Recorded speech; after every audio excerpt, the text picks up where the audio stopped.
Sometimes, these comments that if you live in Ireland, you'll not be able to save, or if you live in Ireland, you will just work and not being able to fulfill your dreams because this book called Wabi Sabi. In this vlog, I want to share to you the lessons that I've learned from reading this book and how I related it to what I'm experiencing in my life right now.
So in this vlog, guys, I just want to share something to you, something that I've been experiencing lately.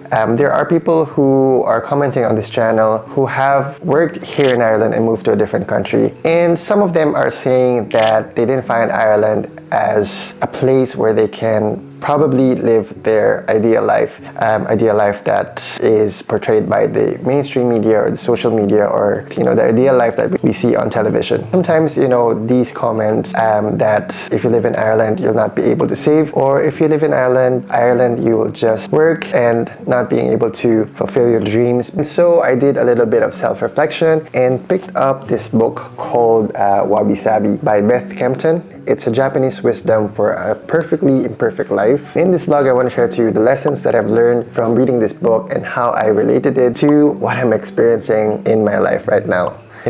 Sometimes I feel a little bit behind in life. I didn't know if what I was doing was the right thing to do, was the right career move to do. So I don't know if you guys also experience this feeling, the feeling of lack, the feeling of not having enough, the feeling of not getting it all together, feeling that you're behind in life and that you're failing in life, that you're living a boring life compared to others. So the first lesson that I can share to you is that the root of unhappiness is not being content with what you have and spending so much time looking outside of your life instead of spending time inside it. It doesn't mean that we cannot aspire or dream for something more, but we have to know that happiness begins with gratitude. Sometimes I find myself scrolling on social media in my pajamas on a Sunday morning when I'm in my room, and I see these people or some friends or friends of friends, acquaintances, posting their best lives or their best achievements in this platform, buying a new house or buying a house and a car, posting it out of happiness and out of appreciating what they've achieved. But sometimes when I do this, I tend to discredit my own achievements and I look into their lives more than I pay attention to what I have achieved. And those are the moments where I feel lacking, where I feel that I haven't accomplished much. They say that happiness begins with gratitude. So I listed a couple of things that I am grateful for the last 5 years that I am living and working here in Ireland. And I realized that I'm not doing too bad.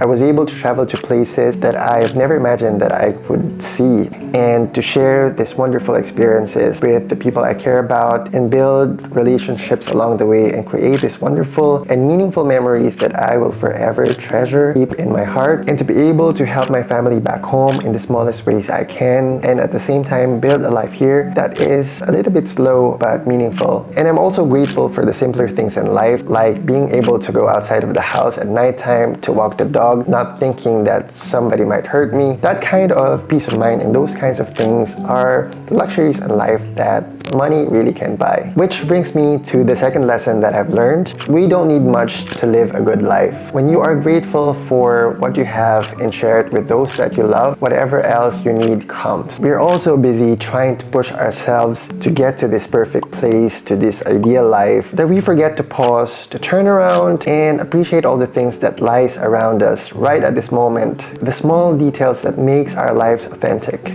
The third one is that we are all works in progress. No one has all the answers and no one has it all figured out in life. We see snapshots, curated versions of ourselves in social media, but the truth is everybody's trying to figure out their place in this world and everybody's just trying to fit in. It's okay to be inspired in the success of others and their achievements in life, but be aware that as soon as we take our eyes off our own path and get drowned in theirs, we're missing the very experience of our own journey. Fourth lesson is that you have to walk your own path. Pay less attention to what we think others think and more attention to what matters to us. If you feel joy or you get joy from the things that you are doing right now, even if you're not earning millions or even if you're not living the ideal life that is portrayed by the social media or by the people that you see online, it doesn't matter. Just keep living, keep on moving, and just be. The way you get to your goals matters more than the goal itself. The last lesson that I want to share to you that I learned from this book and that I want to incorporate in my life as well is that don't waste your energy worrying about the things that you don't have. Instead, pay attention to the good already present in your life and do your best in whatever you're doing. This might not be the usual Ireland vlog that you're used to seeing in this channel, but I think most of the people or my nursing colleagues can relate to this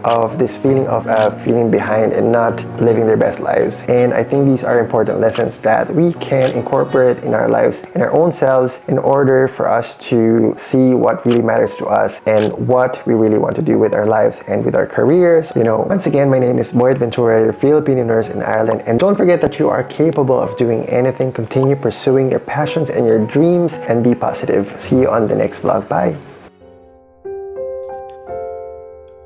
Rows and flows of angel hair and ice cream castles in the air and feathers